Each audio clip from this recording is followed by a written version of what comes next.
Hey guys! Welcome to my channel. My name is Raisin and welcome dito sa Diary ng Trader. Today magkakaroon tayo ng panibagong tutorial about scalping, about day trading, or yung tinatawag natin na intraday trading. Okay? So ano nga ba yung magandang indicator na gamitin natin sa mga shorter time frames? Okay? So if you're interested to know more about that, then please do keep on watching.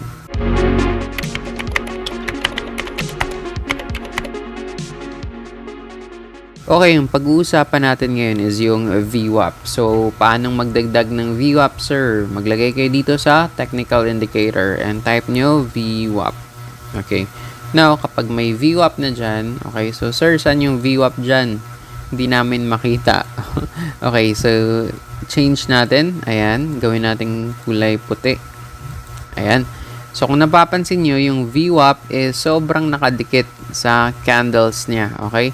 Bakit? Kasi para ito sa mga shorter time frame. Hindi ito pwede sa mga longer time frame. Kasi nasa loob lang talaga siya. Okay? Nasa loob ng candle mismo. Okay? Yung mga MAs kasi, moving averages, macros, ang pinagbabasihan nun yung opening and closing ng mga candles. While dito sa VWAP, ang pinagbabasihan niya is yung volume ng lower time frame. Okay? Are we clear? Para mas malinaw, ipakita natin yon sa mga shorter time frame like 5 minutes. Okay? And then, palaki natin. Currently, sa Bitcoin, lumilipad above the VWAP line. Now, lagyan natin ng box itong VWAP line na ito under 5 minutes. Okay? And ipakita natin sa inyo na itong VWAP ay consistent sa mga lower time frames. Okay, let's go with 3 minutes. Ano napapansin nyo? Si VWAP is still inside the blue box. Let's go with 1 minute. VWAP is still inside the blue box. Okay, so mapapansin nyo sa mga lower time frames, even with 15 minutes, VWAP is still inside the blue box. So, magandang gamitin ito. Less noise, kumbaga. Kasi kung gagamit tayo ng mga other indicators like macros, MAs, and something, nagkakaroon tayo ng napakaraming noise. Paulit-ulit na death cross, paulit-ulit na crossover, paulit-ulit na bearish flag, at kung ano-ano pa sa mga lower time frame. Okay, so para medyo magkaroon tayo ng direction kung saan nga ba talaga papunta yung coins, gamitin natin yung VWAP for confirmation. So, sir, paano naman i-apply yung VWAP sa mga trades? Gamitin nyo ito as a support and resistance. Okay? Kapag nasa taas si VWAP or kapag nasa taas yung mga candles ng VWAP, may potential for long orders. Okay? Sa mga gumagamit ng spot, ang ibig kong sabihin may potential for buying orders. Kapag naman nasa baba, yung mga candles ng VWAP may potential for sell short orders. Para sa mga gumagamit ng spot, kapag nasa baba yung VWAP, wala kayong gagawin. Hintay na lang muna na mag-crossover. Okay? Kasi ibig sabihin yan, kapag nasa baba, may chance na tumuloy-tuloy pa siya sa baba. Okay, pakita natin kung ano yung sinasabi natin. Like for example here, okay, nagkaroon tayo ng crossover dito. Okay, nagkaroon ng crossover. Ano nangyari? Umakyat ng umakyat. Pero it serves as a support and resistance din. Okay?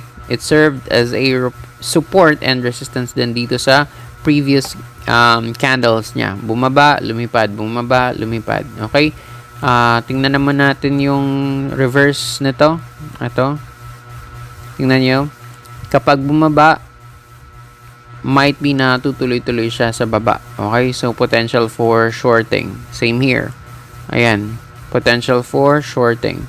And, it's acting as a resistance din. Okay? So, resistance. So, now, para ipakita sa inyo yung paanong gagamitin itong VWAP, subukan natin mag-trade using the VWAP.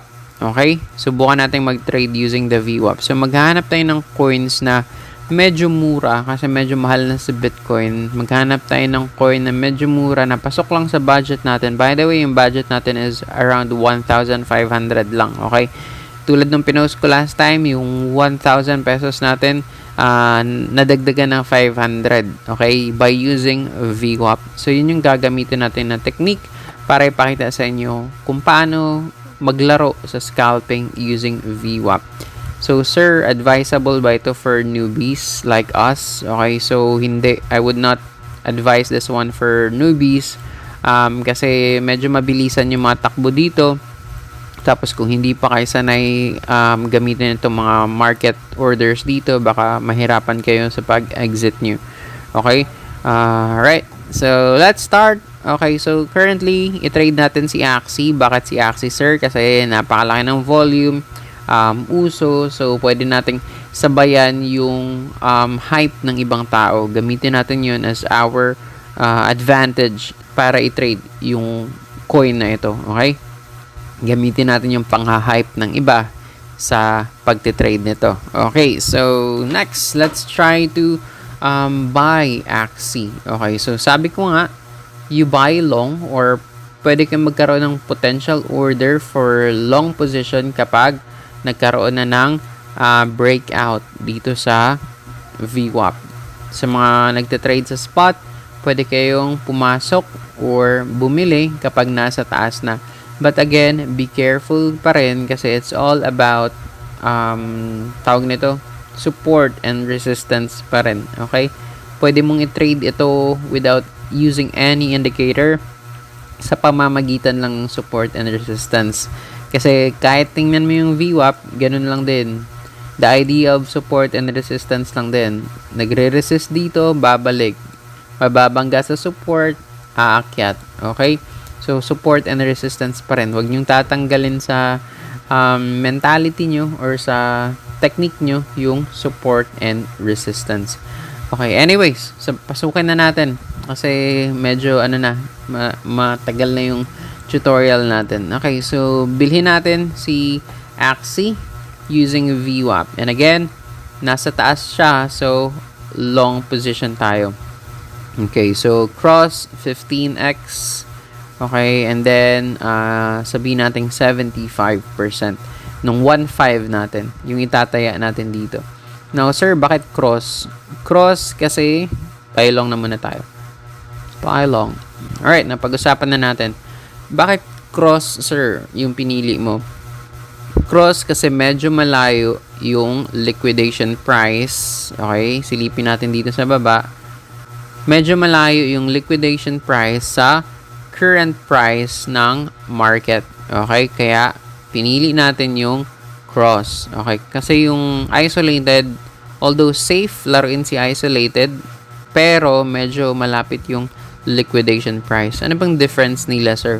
Yung cross, kapag tumaya ka ng 1,500 tapos tinaya mo yung 500 mo, kapag umabot dito sa liquidation price, and nabasag itong liquidation price, sunog yung buong 1,500 mo kahit 500 lang yung tinaya mo. Sa sa isolated naman, kung 500 lang yung tinaya mo, 500 lang yung masusunog sa'yo kapag umabot sa liquidation price. Okay? Are we clear?